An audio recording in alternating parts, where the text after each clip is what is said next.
Go to him here at the podium for the very latest information. Chief. Good afternoon. I have some information today about a law enforcement shooting that occurred out here at Jacksonville International Airport.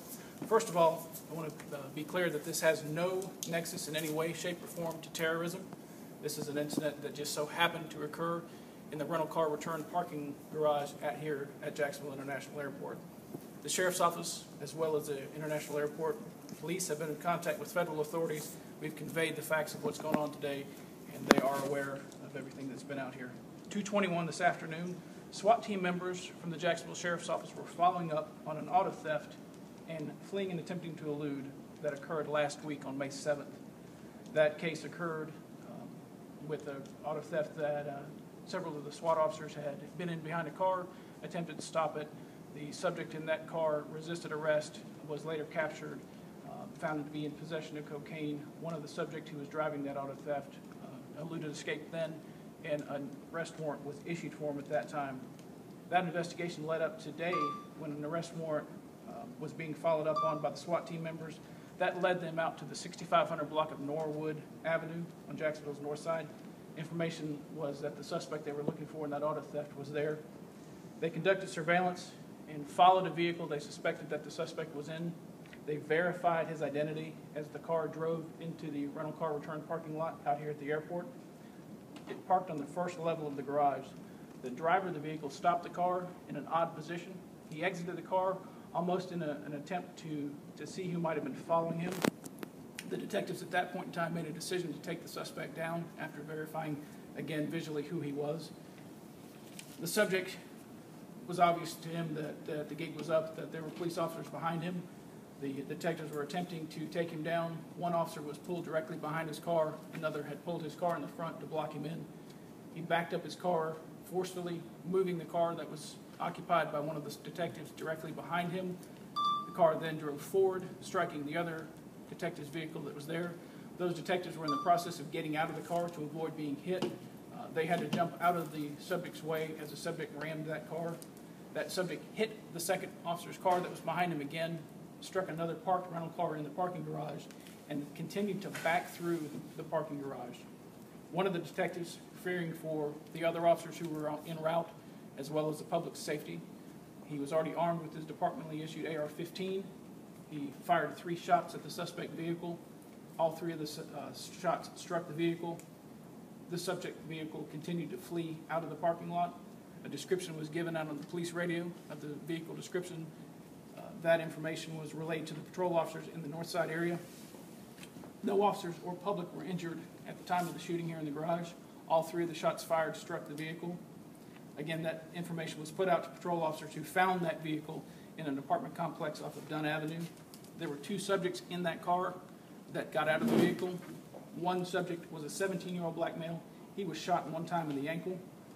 That shot occurred here at the airport, did not occur at the apartment complex where he was taken into custody. Another occupant of the car was a 27-year-old black male. He is the registered owner of the car that was shot here at the airport.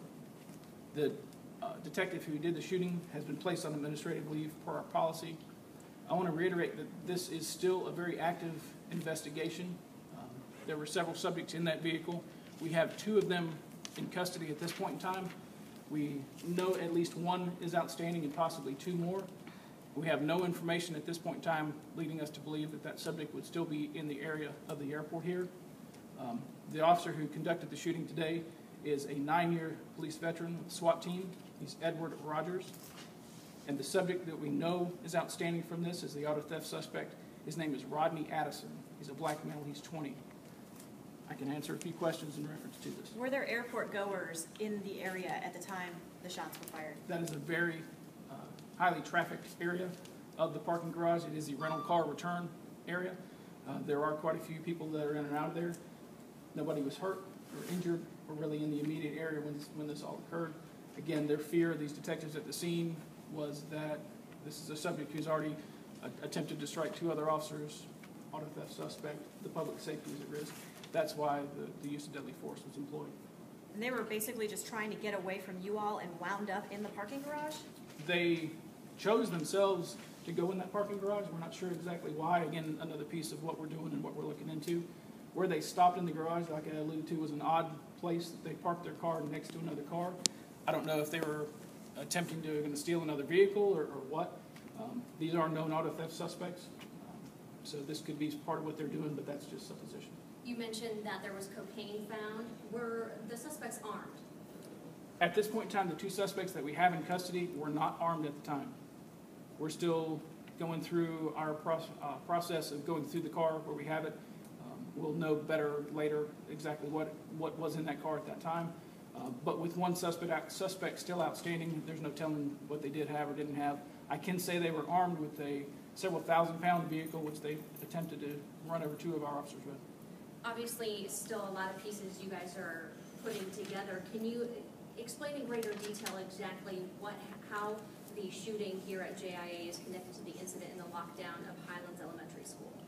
As the subject vehicle left the airport area, that description was put out to patrol officers over the police radio.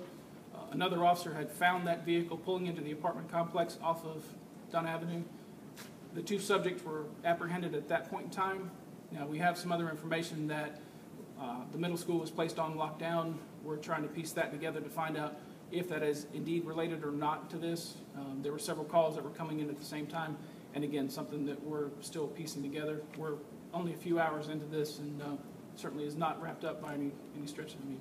Witnesses at that scene told us that they heard one single gunshot go off in that neighborhood. Can you confirm that? I can't, and again, I can't even confirm that the incident that occurred at the middle school either is or isn't related to the incident that we had out here today. I know that two subjects were seen getting out of the white vehicle.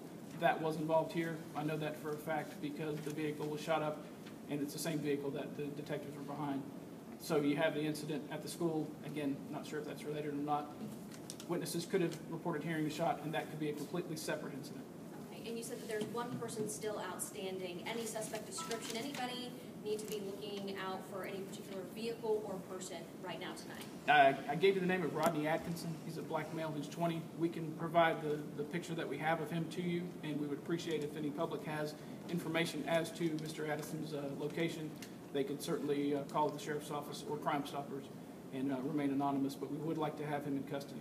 Do you believe that he's on foot or using a vehicle? It's hard to say. We're trying to follow through some information as to how he would have left the airport. It's not clear whether he left in the vehicle. He could have exited and left another way.